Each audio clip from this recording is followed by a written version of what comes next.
কিছু করবো না এবার।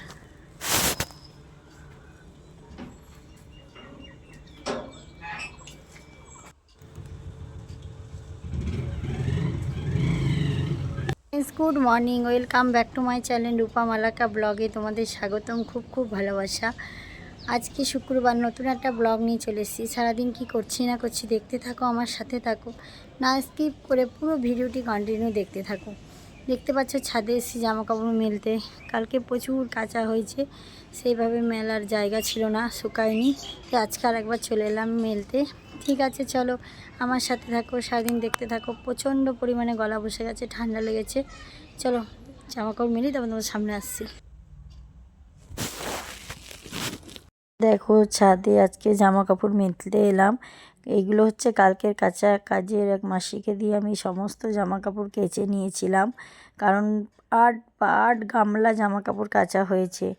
এত কাচা তো আমার পক্ষে একদিনে সম্ভব নয়। আর প্রচুর পরিমাণে আমার ঠান্ডা লেগে গেছে, বুঝতেই পারছো, গলা বসে গেছে। আর দাদাভাইয়ের ডিউটি, সেই জন্য মানে সময় করে কাচতে গেলে তো একটা টাইম লাগবে, রান্না আছে, যার জন্য কাজের মাসিকে দিয়ে সমস্ত কিছু আমি কাচিয়ে নিয়েছি। এখন এই দেখো কালকে কিছুটা জলটা একটু ঝরিয়ে রেখে আজকে উপরে আবার ছাদে আমি মেলতে চলে এলাম। তা এই যে দেখতেই পাচ্ছ সমস্ত জামা কাপড় আমি মেলে দিচ্ছি।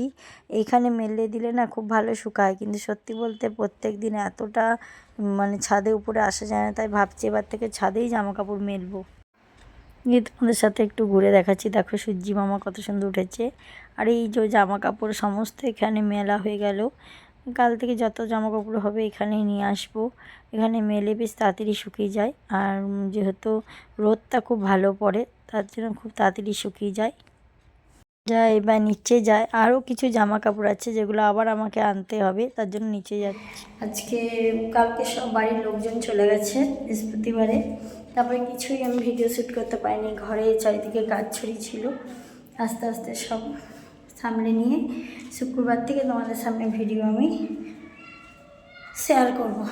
চলো দেখতে থাকো। চলো দেখতেই পাচ্ছ ঘরের পরিস্থিতি এখনও খুব নোংরা হয়ে আছে। এই ঘরটার পরিস্থিতি একবারেই খারাপ। দেখি আজকে রান্না হয়ে গেলে এই ঘরগুলো পরিষ্কার করব, আর না পারলে কালকে করব। একদম তোমাদের সাথে তো শেয়ার করবই। আমার সমস্ত জামা কাপড় মেলে দেওয়া হয়ে গেছে। এবারে বাড়ির দিকে যাই, দেখি কি রান্না করা হয়। আজ তো নিরামিষ শুক্রবার, কিছু একটা রান্না করব। দেখি কি কি করি রান্না, অবশ্যই তোমাদের সাথে শেয়ার করব। জানি না সবজি কাটার সময় আসতে পারবো কি না, কারণ এখনও কিছু কাছাকাছি আছে। আমি তোমাদের সামনে কিন্তু আসতে পারিনি। এটা হচ্ছে বুধবারের কিছু ক্লিপ তুলে রাখা, এটা তোমাদের সাথে অ্যাড করলাম। আমার বাড়িতে পাশের বাড়ি যেই একটা তোমাদের সাথে একটু পরে শেয়ার করবো, দেখবে লুচি ভাজবে, সে তার আইবুড়ো ভাত খাওয়ানো হবে। তার কিছুদিন পর বিয়ে, এই যে এর আইবুড়ো ভাত কিছুদিন পর বিয়ে, তার জন্য খুব মানে আমরা ব্যস্ততাতে আছি। এটা 1-2 দিন পরে এখানে লুচি হচ্ছে, কুমড়ো আলু। তো এটা আমার নন্দা জামাই, ওটা আমার ছোটদা। এই যে আমরা তিনজনে এখন বক বক করে নিচ্ছি। এবং এই যে আমরা একটু কথা বলছি, তবে দেখতেই পাবে এখানে প্রচুর আয়োজন হচ্ছে, কারণ যেহেতু আইবুড়ো ভাত বলে কথা। কিন্তু খুব দুঃখের বিষয়, বলতেও খারাপ লাগছে, যার আইবুড়ো ভাত, সে আইবুড়ো ভাত খাওয়ার দিনই রাতেরবেলা খবর আসে তার শ্বশুর মারা যায়, যার জন্য মানে খুবই মনটা খারাপ হয়ে গেছে। সত্যি কথা বলতে আনন্দের দিনে এসব শুনতেও খারাপ লাগে। কি করবে, যেখানে হয়েছে তার তো মানে আরও কষ্টের তাদের বাড়ির দিন। ঠাকুরকে ডাকছি যেন যেখানে থাকুক তার আত্মাতে শান্তি পাক। কিন্তু খুবই খারাপ লাগছে, এত মানে ঘটা করে একটা আয়োজন করলাম, হঠাৎ তার শ্বশুর মারা গেল। জানি না বিয়েটা কীভাবে কী হবে। যাই হোক, অবশ্যই তোমাদের সাথে শেয়ার করব, কিন্তু মনের দিক দিয়ে একদম ভালো না। আর যার আইবুড়ো ভাত, তার হবু জামাইও এসেছিলো। খুবই কষ্ট লাগছে যে সে এত আনন্দ করে গেল, তারপরে তার বাবার এত বড় একটা দুঃসংবাদ শুনতে সত্যি খুব মন থেকে খুব মেনে নেওয়া যাচ্ছে না, খুবই খারাপ লাগছে। আর এই দেখো এইভাবে আইবুড়ো ভাত সাজিয়ে দেওয়া হয়েছিল। এখানে 5 রকম ভাজা আছে। চলো তোমাদের সাথে শেয়ার করছি। এটা আমার যা শ্যুট করে দিচ্ছে ভিডিওটা, আমি তো রেডি করছিলাম। দেখো পায়েস, চাটনি, পাঁপড়, 5 রকম ভাজা, মুগের ডাল, এটা মাছের মাথা, এখানে আছে মাছের কারি, আর 5 রকম মিষ্টি।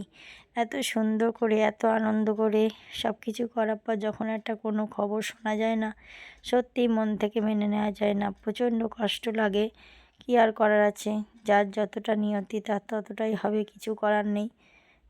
তারপরে এই যে দেখতেই পাচ্ছ, আর শুক্রবার দিন আমি সেইভাবে আর কোনো ভিডিও শ্যুট করতে পারিনি। কিছুদিন প্রচণ্ড পরিমাণে সংসারের কাজ, তারপর শরীর খারাপ নিয়ে ভিডিও শ্যুট করতে একটু সমস্যা হচ্ছে। এই ক্লিপটা হচ্ছে বুধবারের ক্লিপ, বুধবারে আইবুড়ো ভাত খাইয়েছিলাম, কিছুটা তুলে রেখেছি, সেটা তোমাদের সাথে শেয়ার করলাম। এই দেখো আমাদের বিয়ের কোণে সাজুগুজু করে চলে এসছে, তোমরা দেখো। এরপরে বসবে আইবুড়ো ভাত খেতে। তোমরা কমেন্টে জানাবে আমাদের বিয়ে কনেকে কেমন লাগছে, আমাদের আইবুড়ো ভাত সাজানোটা কেমন লাগছে, এক কমেন্টে জানাবে। এই দেখো আমার যা, আজকে আমার যাকে একটু, না সরি, এটা আমার যা নয় গো, আমার যা ক্যামেরা করছে, বলাটা ভুল হয়েছে, এটা আমার ছোটো মামি শাশুড়ি, আমি ভুল দেখলাম। যাই হোক, সবাই একটু ক্যামেরা করছে।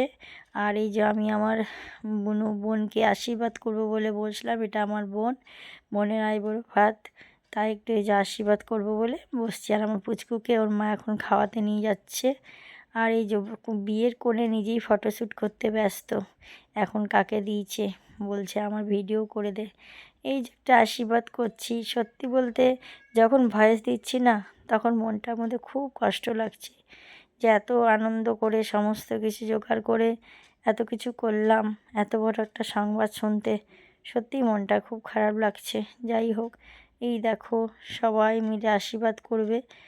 অবশ্য সবার ভিডিও ক্লিপ তোলা হয়নি, ফোন তো আমার হাতে ছিল না। ও যাই হোক, যতটা করেছে অনেক আমার সাহায্য করেছে আমার যা, কারণ আমি তো জানো ঘরে সবাই খেতে দেওয়াতে ব্যস্ত ছিলাম। আমার যা ভিডিওটা করেছে বলে তোমার সাথে একটু শেয়ার করতে পারছি, একটু মজা করছি, আশীর্বাদ করছি। তারপরে দেখতে পাবে দুই বোনে কান্না কেমন, দেখেছো কান্না শুরু হয়ে গেছে। কিন্তু এই দুই বোনেরই আবার মানে দিনরাত একটু অশান্তি হয়। আবার দেখো এদের মধ্যে এতটা মিল, মানে কান্না দুজন দুজনাকে, এরা থেমে থাকতে পারছে না। তারপরে জামাইবাবু একটু মজা করছে শালির সাথে, এইটাই তো না। দিয়ে যখন আইবুড়ো ভাত এবার সবাই মিলে আশীর্বাদ করছে, এখন আমার ননদ দেখছে তাও কাঁদছে, কান্নাকাটি করছে, মনটা খুব খারাপ। ঠিক আছে, ভিডিওটা এখানেই আজকে শেষ করলাম, টাটা। আর যদি আমার ভিডিওটা পুরো ভালো লেগে থাকে please like and comment and subscribe. Good night, সবাই ভালো থেকো, সুস্থ থেকো।